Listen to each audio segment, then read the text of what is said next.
Welcome to the deep dive. And hey, starting right off, as you asked, the listing agent mentioned in our source is Chris Rains from Epique Realty. Right, got that noted. So today we're digging into this specific Zillow listing you sent over. It's for 634 Pedigo Road in Mcminnville, Tennessee. Yep, got it pulled up here. And our mission really is to unpack what this one listing tells us and maybe what we can learn about, reading these kinds of online sources in general. Let's do it. Where do we start? Okay, let's just unpack the basic facts first. Yep. From the source, we've got Mcminnville, Tennessee, single-family residence. Built 1972, so it's got some age. Exactly.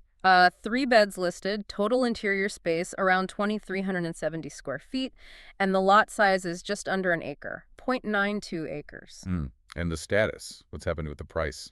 Yeah, that's interesting. Currently $345,000, but looks like it had a recent price cut, $5,000 off. Okay, 5K. And how long has it been sitting there? Source says 83 days on Zillow, so been on the market a little while. Right, that's the baseline. But what's fascinating, I think, is how they describe it, The listing calls it a renovated country home. Yeah, that renovated tag always catches the eye. What specifics do they give? Well, they definitely mentioned the kitchen renovated, granite countertops, stainless appliances, the usual suspects there. Standard upgrades. Yeah. And it talks about a cozy living dining area, gas fireplace mentioned too. Trying to set a mood, I guess. And the layout, how's it structured? Okay, so 2 beds and 2 full baths are upstairs. It says the primary is on the main level, which is usually upstairs in these layouts, plus a big laundry/mud room up there too. And downstairs? 1 bed down, plus what they call a recreational den. So some flex space. Gotcha. Now, for me, the outdoor space description, here's where it gets really interesting, I think. Oh yeah, what stands out? Well, fenced front yard, practical, good start. But then out back, a new extra large deck and an above-ground pool. Okay, pool party potential. Right. But the kicker, the thing that sells the country vibe, is the view. It says it overlooks hundreds of acres of rolling farmland. Okay, so they're selling the setting, not just the house itself. That makes sense. Definitely. And if we connect these descriptions back to the more structural details they list elsewhere. Yeah, what else is in there? It confirms it's 2 levels, 2 stories, and it specifies the finished basement area is 798 square feet, finished below ground. So that recreational den and bedroom probably count for that. Right, makes sense with the total square footage.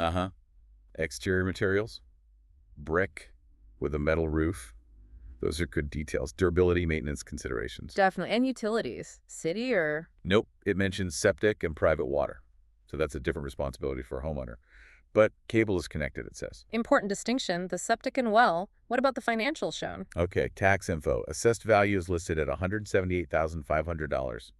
Annual tax amount, $878 tax.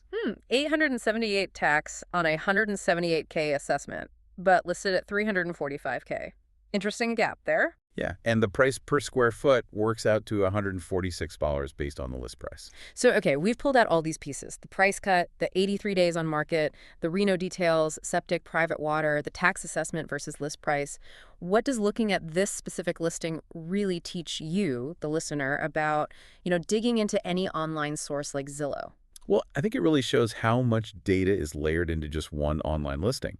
You've got the marketing pitch in the description. The cozy fireplace of rolling farmland. Exactly. But then you also get the hard data. The room dimensions, like bedroom 1 is 14 by 15, bedroom 2 is 11 by 11, bedroom 3 down there is 11 by 15.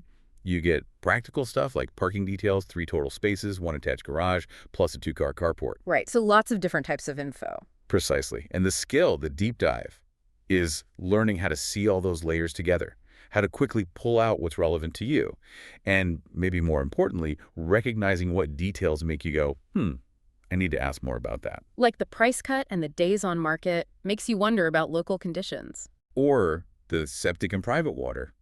What's the maintenance history? What are the costs associated with that? It's about knowing which details prompt the next questions. Yeah, exactly. So we've done this whole breakdown just from the text and the facts listed in this one online source. Which leads to, I think, a really key question for you listening. We figured out what the listing tells us. But what crucial info about this place, or really any property you find online, is still missing?